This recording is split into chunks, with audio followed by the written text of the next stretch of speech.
எல்லாருக்கும் வணக்கம். நான் அர்ஜுன் பிரபாகரன். இந்த படத்தில் நான் லீடாக பண்ணியிருக்கேன். ரொம்ப சந்தோஷமாக இருக்குது. ஏன்னா படப்படன்னு இருக்குது. இவ்வளோ ஃபஸ்ட் டைம் பார்க்குறேன். ஒரு நல்ல படம் இயக்கி எங்கள் டைரக்டர் எடுத்திருக்காரு. அதுவும் என்ன லீடாக வச்சு பண்ணது எனக்கு ரொம்ப சந்தோஷம். கண்டிப்பாக நீங்கள் எல்லோரும் சப்போர்ட் பண்ணணும். ஏப்ரல் 24 பேட்டில் படத்தை கண்டிப்பாக மக்கள் எல்லோரும் தேட்டருக்கு வந்து பாருங்கள். ரொம்ப நன்றி.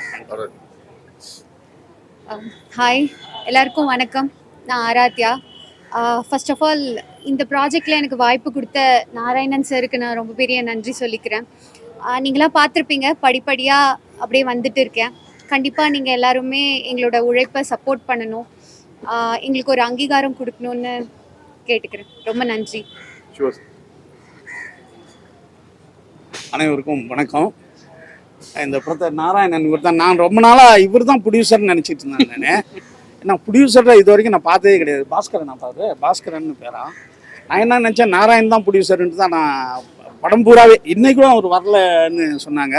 அப்படி ஒரு ப்ரொடியூசரை நம்ம உண்மையாலுமே நீங்கள் தான் ப்ரொடியூசராக ஏதாவது என்ன சரி அப்படி. அதனால் நாராயணன் முழுக்க இந்த படத்தை திட்டமிடலோட நான் அதுதான் பார்ப்பேன். ஒரு படத்தை இவங்க கரெக்டான கிராஃப்டோட திட்டமிடலோடு எடுக்கிறாங்களான்ட்டு. அதில் நாராயணன் என்ன நினைச்சாரோ, இன்றைக்கி ஒரு காலையில் 7 மணிக்கு அசம்பிள் ஆனால் 5:06 அந்த நாளுடைய ஷெட்யூலை அழகாக முடிக்கிற ஒரு டைரக்டரு.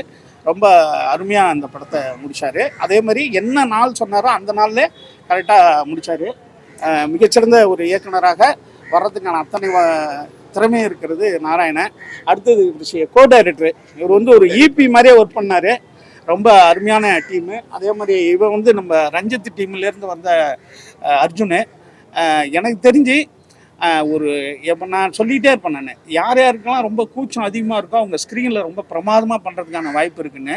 ரொம்ப கூச்சமுள்ள ஒரு இளைஞன், ஆனால் ஸ்க்ரீனில் அவ்வளோ கான்ஃபிடண்ட்டாக பண்ணுற ஒரு தம்பி. ரொம்ப எதிர்காலம் உள்ள ஒரு பையன்.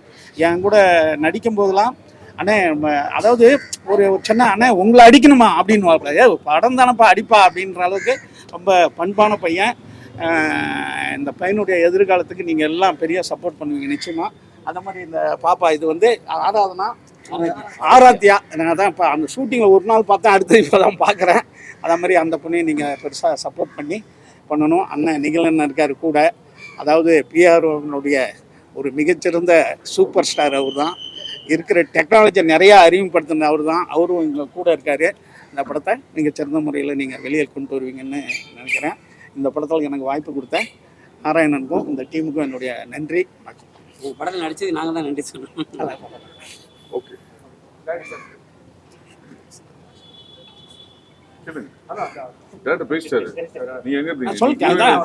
போட்டோ எடுக்க போயிருப்பேன். அரசியல் கல்வி எல்லாம் பேசிருக்கீங்க, எந்த பேசிஸ்ல இதை பண்ணிருக்கீங்க அப்படின்னு படம் பார்த்துட்டு. பட் நீங்க சொல்லுங்க, எந்த பேசிஸ்ல பண்ணிருக்கீங்க? மத்திய அரசு குற்றம் சொல்றீங்களா, அரசியல் சொல்றீங்களா, இல்ல மாநில அரசு பண்ற அரசியல் சொல்றீங்களா, எந்த அரசியல் சொல்றீங்க? கல்வி மாநிலங்கள் பட்டியல வரணுன்றது என்னோட விருப்பம் தனிப்பட்ட முறையில். ஆனால் நம்ம நிதி ஒதுக்குவது என்பது மத்திய அரசாங்கம் தான், அதை மாற்றுக்கிறது கிடையாது. ஆனால் கல்வி இன்னைக்கு மிகப்பெரிய சிக்கலாக மாறி இருக்கு.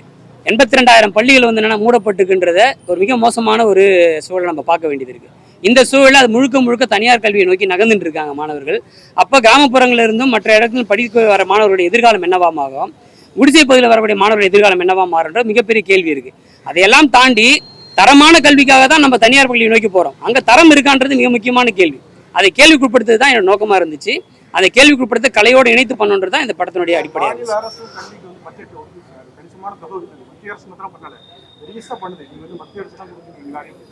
இல்லை, மத்திய அரசு மாநில அரசு நான் பிரித்து பார்க்கல. அந்த இடத்துல நம்ம நிதி வருது, அந்த நிதியிலேருந்து இப்போ நம்மளுக்கு இந்த படத்திலே நாங்கள் ஒரு இடத்துல ஒரு விஷயத்தை காமிச்சிருக்கோம். நாங்கள் டீசரில் கூட போட்டிருக்கோம். சரிங்களா, 35% ராணுவத்துக்கு ஒதுக்குற இந்த நாட்டில் தான் 0.25% கூட கம்மியாக நிதி ஒதுக்கப்படுது.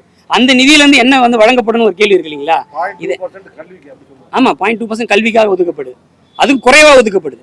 அப்போ இந்த பட்ஜெட்டை வச்சுக்கிட்டு நாட்டில் எத்தனை கல்வி நிலையம் உருவாக்க முடியும், எத்தனை பேர் கல்வி கொடுக்க முடியும் அப்படின்றது மிகப்பெரிய கேள்வி. தனியார் அதை வளர்ந்து வர நாடுகளே இன்னைக்கு கல்வி இலவசமாக கொடுக்கும்போது நம்ம என்னன்னா ஏன் இலவசமாக கல்வி கொடுக்க முடியல அப்படின்ற கேள்வியோடு தான் இந்த கதை என்பது துவக்கப்பட்டது.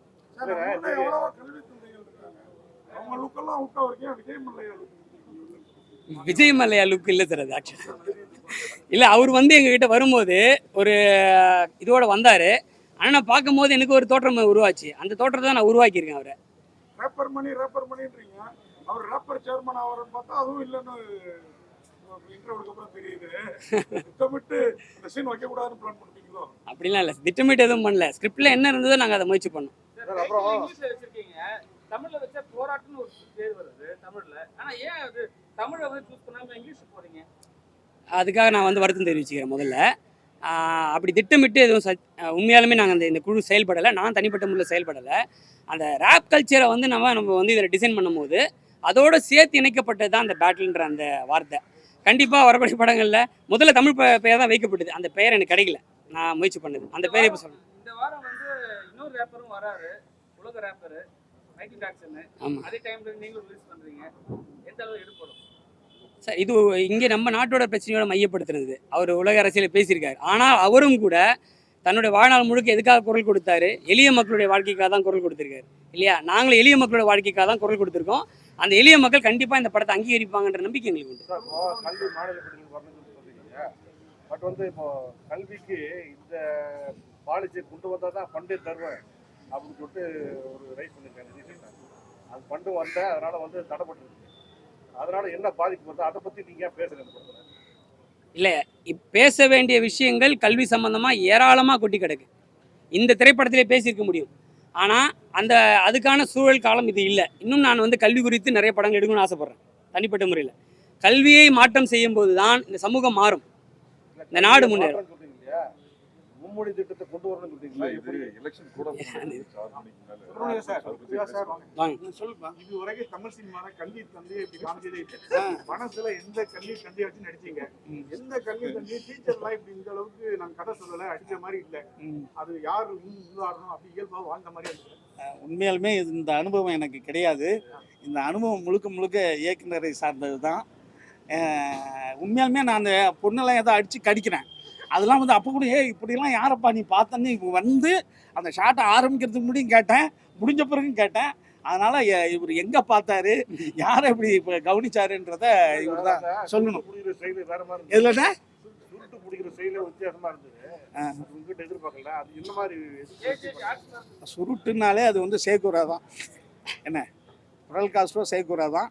சும்மா அதை 2 தடவை அந்த பாட்டா பார்க்குறோம், அதை பண்ணுறோம், அவ்வளோதான். அதுக்கும் காரணம் இவர் தான். அவர் எங்கெங்கே வாங்கினாருன்ற விஷயத்தையும் நீங்கள் இவர்கிட்ட தான் கேட்கணும். ஏன்னா எனக்கு ஸ்மோக் பண்ணுற பழக்கமே இல்லை. சொல்லுங்க. அப்புறம்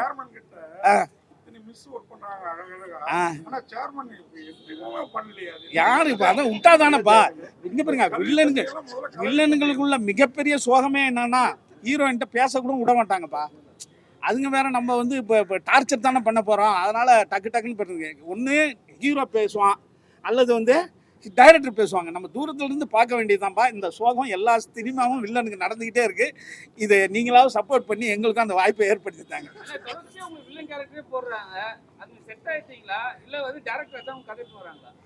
அதான் எனக்கும் புரியல. நம்மள போய் ஒரு பயங்கர வில்லனா நினைக்கிறாங்களே. இதுக்கு முன்னாடி வந்து பண்ண வில்லன்லாம் வந்து சிறிய அளவில் தான் அண்ணனோட நான் பார்த்த வரைக்கும் அப்படிதான் இருந்திருக்கு. ஆனால் இதில் தான் முழு வில்லனா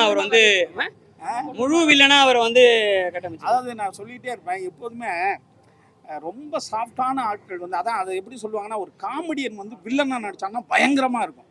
இப்போ நீங்கள் வந்து அபூர்வ சாகர்வால் பாருங்க, வந்து நாகேஷ் வந்து சரியான வில்லனாக வருவார். அதே மாதிரி வில்லன்கள் வந்து காமெடி பண்ணால் ரொம்ப சூப்பராக இருக்கும். நீங்கள் நம்பியார் காமெடி பண்ணுற படங்கள்லாம் பார்க்க ரொம்ப சூப்பராக இருக்கும். இது வந்து அந்த மாதிரி நம்மளை ஒரு காமெடியான வில்லனாக்குறாங்கன்னு நினைக்கிறேன். அப்படி தான் நம்ம எடுத்துக்கணும். சரி ரைட்டு, எதாக இருந்தாலும் அது ஒரு சினிமா தானே அப்படின்றது கடந்து போயிடும். இல்லை நல்லா பண்ணிருந்தீங்க.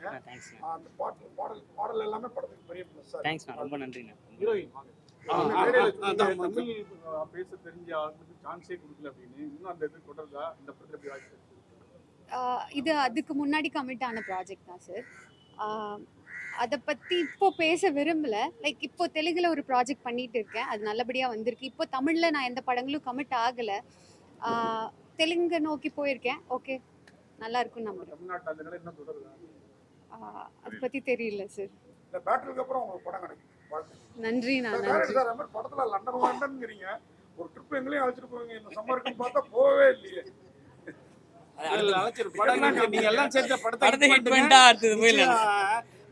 அண்ணன் தலைமையிலே கூட்டு பீச்சுக்கே அழைச்சிட்டு போயிருவோம்.